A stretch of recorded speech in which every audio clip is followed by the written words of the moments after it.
Police के route map से बढ़ेगा भ्रष्टाचार और बेरोजगारी। प्रवीण कासी। Akhil Bharatiya union e rickshaw के राष्ट्रीय अध्यक्ष प्रवीण कासी ने बताया कि ट्रैफिक पुलिस के अधिकारी राजेश पांडे हम लोगों ने आज मुलाकात की और उन्होंने बताया कि जो रूट मैप यातायात विभाग में दिया है वो रूट चालकों के हित में नहीं है। वह रूट एक लूट का निर्माण करेगा, मेहनत की कमाई खत्म होगी और हमारे रोटी रोजी का संकट आन पड़ेगा। इस रूट में मैप की वजह से भ्रष्टाचार और बेरोजगारी काफी हद तक बढ़ जाएगी।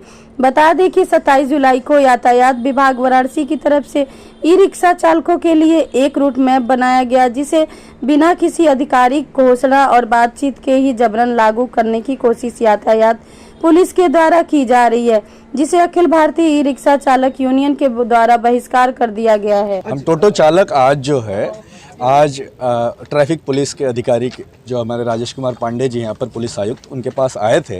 हम लोगों ने ये कहने के लिए यहाँ पे उपस्थित हुए कि जो रूट जो है यातायात विभाग ने बना करके दिया है वो रूट जो है रूट चालकों के लिए हित में नहीं है और वो रूट एक लूट का निर्माण करेगा, मेहनत की कमाई ख़त्म होगी और एक तरह से हमारे ऊपर बड़ा कुठाराघात हो जाएगा टोटो चालकों पे। पहले ही आटा चावल दाल सब महंगा है, शिक्षा महंगी है, बच्चों की फ़ीस महंगी है, नौकरियां सरकारी नहीं मिल रही, प्राइवेट नौकरियों में वेतन नहीं मिलता है। पहले से सब चालक बहुत परेशान हैं, किसी के पास रोजी रोटी नहीं। प्रधानमंत्री मोदी जी ने 2016 में आत्मनिर्भर बनने के लिए ये योजना शुरू की थी कि आप ई रिक्शा ले लीजिए और ई रिक्शा लेकर के आप लोग अपना पेट पालिए। लेकिन आज स्थिति ये है कि ठीक इसके उलट हो रहा। हर चौक चौराहे पे कहीं न कहीं हमारा गाड़ी को पंचर कर दिया जाता है, एक्सीलेटर तोड़ दिया जाता है। कोई भी कर्मचारी चालान काटने की जगह वहाँ पे हमारे ऊपर हाथ उठा लेते हैं। तो ये पहले से हमारे ऊपर एक मुसीबत थी। दूसरी मुसीबत आ गई कि अब हम लोग अपने जो ई रिक्शा लिए हैं उसकी बैंक की किस्त नहीं दे पाएंगे, क्योंकि लगभग 70% ई रिक्शा बैंक लोन पर है। करीब 7, 8, 9 हज़ार रुपये महीने की बैंक की किस्त है। 3 हज़ार रुपया जो है उसकी चार्जिंग होती है, तो महीने की गाड़ी का खर्चा ही करीब 11-12 हज़ार रुपया है।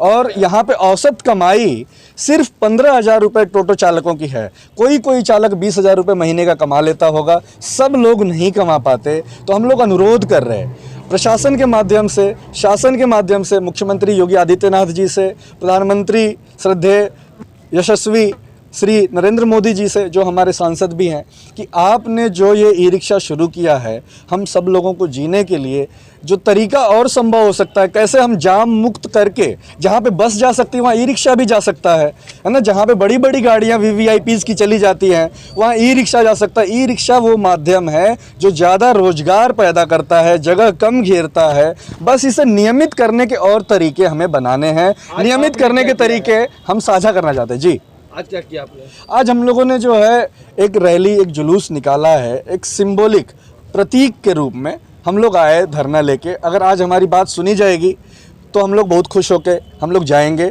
अगर हमारी बात के ऊपर कोई सुनवाई नहीं होती है तो हम लोग जो है 13 तारीख को मंगलवार के दिन, मंगलवार है 13 तारीख को, उस दिन जो है हम लोग DM साहब के पास और बड़ी संख्या में जाएंगे और हम लोग फिर से निवेदन करेंगे। उस दिन हम लोग हो सकता है हमारी तादाद 2500 के करीब होगी, 3000 लोग चलेंगे। आज क्या आश्वासन दिया? आश्वासन अभी आपके सामने ही बात हो रही थी, जो बात सामने होगी वही आश्वासन होता है। उन्होंने कुछ नहीं बोला, मौन थे वो। तो हमें लगता है कि वो विचार करेंगे। हमें आशा है, हमारे अधिकारी हमारे लोग हैं।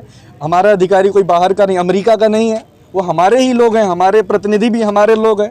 तो जनता के लिए ही वो नीति बनाएंगे, जन विरोधी नीति बनाएंगे तो शायद जो है वो मुश्किल हो जाएगी जनता के लिए भी। यूनियन के प्रवीण काशी के नेतृत्व में कुछ टोटो यूनियन के लोग और टोटो जो मालिक आए थे और उनका ये कहना था कि उनको कहीं से ज्ञात हुआ है कि टोटो के संचालन को सुचारू रूप से कराने के लिए ट्रैफिक पुलिस द्वारा रूट की कुछ व्यवस्था की जा रही है। उनका ये कहना था कि साहब किसी तरह को रूट ना फॉलो किया जाए, इससे हमारे पेट पे लात पड़ेगी। हाँ, उसका हमने ज्ञापन ले लिया है, लेकिन आम जनमानस के हित को देखते हुए, इनके भी हित को देखते हुए, हाँ, जितना भी हम इनको अगर एकोमोडेट कर पाएंगे करेंगे। लेकिन मुख्य हमारी जो समस्या है कि आम जनमानस किस तरह से शहर में सही ढंग से चले और ट्रैफिक का रेगुलेशन सही ढंग से हो, उसके मद्देनजर हम कोई निर्णय लेंगे।